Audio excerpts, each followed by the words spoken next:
Bonjour, bienvenue sur cette vidéo qui va illustrer l'utilisation de la valeur cible et l'amélioration que l'on va en faire en faisant un petit peu de programmation, en allant dans le codage pour étendre un petit peu son utilisation, vous allez voir.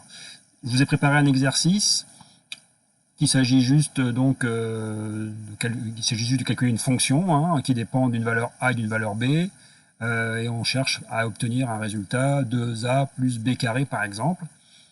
Donc si je prends la valeur de A égale à 2, si je prends la valeur de B égale à 5, il me calcule 2A plus B carré égale à 29. Évidemment, si je change, d'accord, que les chiffres vont permettre d'avoir un résultat différent. On va utiliser la valeur cible telle qu'on la connaît, et on va l'enregistrer dans une macro. Donc on va faire développeur, enregistrer une macro, on va donc appeler ça calcul résultat. Alors, pas d'espace sinon ça va pas marcher. Calcul résultat. Voilà. Donc on est dans l'enregistrement de la macro. Donc pour faire la valeur cible, je vous rappelle, on va dans données, analyse scénario, valeur cible.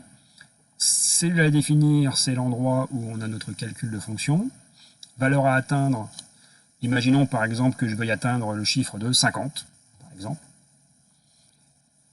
Et la cellule à modifier, je vais imaginer que c'est par exemple A que je vais essayer de faire évoluer de manière à atteindre le chiffre 50. Donc la cellule à modifier, c'est l'endroit où j'ai la valeur A.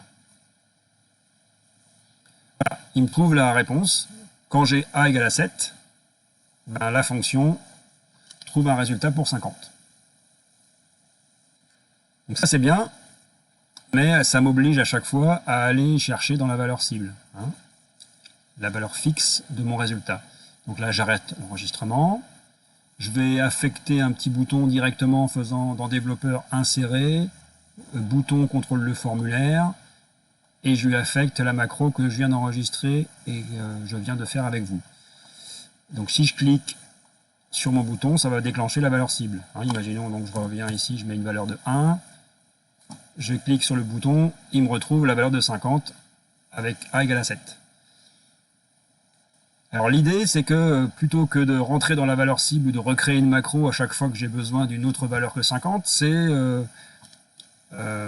ici de mettre par exemple dans mon tableau valeur à atteindre. Et ici, par exemple, de mettre un chiffre que je vais pouvoir changer. Par exemple, c'est pas forcément toujours 50. Imaginons que je veuille atteindre 75. Donc, c'est de réserver cette case à l'objectif chiffré de ma fonction. Et donc, de pouvoir faire la valeur cible en fonction. Alors, si on a besoin de faire ça, on n'a pas trop le choix. Il faut entrer un peu dans le codage et donc rentrer dans les macros.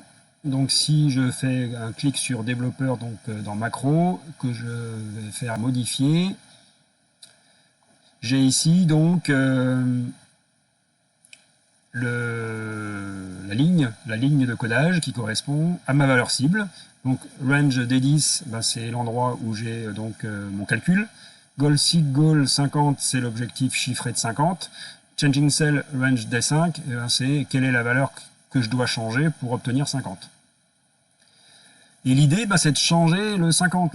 C'est pas toujours 50 que je voudrais, c'est qu'il aille me chercher le contenu d'une cellule. Et là, vous voyez visiblement, aller chercher le contenu d'une cellule en code Visual Basic, ça s'écrit range, parenthèse, D10, entre les guillemets.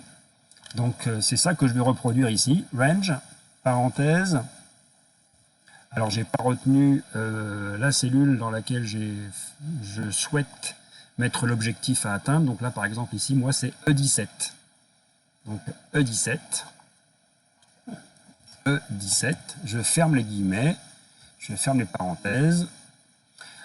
Donc faites bien attention auparavant à avoir enregistré votre fichier en XLSM pour pouvoir supporter les macros. Donc là, On peut enregistrer donc notre macro.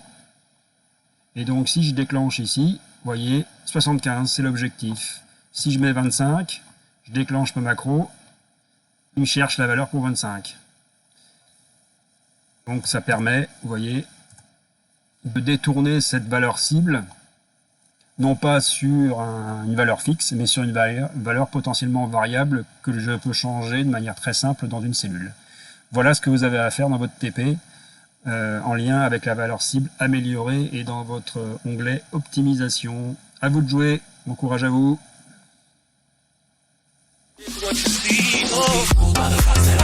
I'm still dreaming about. Used to have a little, now I have a lot.